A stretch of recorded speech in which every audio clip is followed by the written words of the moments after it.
नमस्कार, मैं हूं आरजू अंसारी और आप देख रहे हैं राष्ट्रीय जगत विजन न्यूज। जगदलपुर के लालबाग मैदान में राष्ट्रपति द्रौपदी मुर्मू ने बस्तर पंडुम समारोह का उद्घाटन किया। कार्यक्रम में सीएम विष्णुदेव साय, राज्यपाल रमेन डेका सहित कैबिनेट मंत्री और स्थानीय जनप्रतिनिधि मौजूद रहे।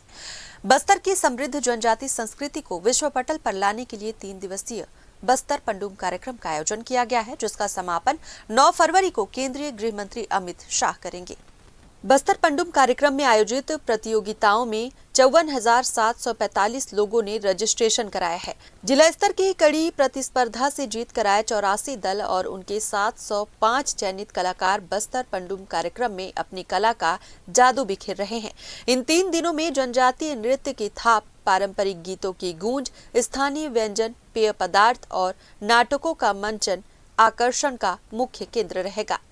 फिलहाल इस खबर में बस इतना ही। देश प्रदेश की खबरों से अपडेटेड रहने के लिए हमारे चैनल को सब्सक्राइब करें और नए खबरों के नोटिफिकेशन के लिए बेल आइकॉन जरूर दबाएं। नमस्कार।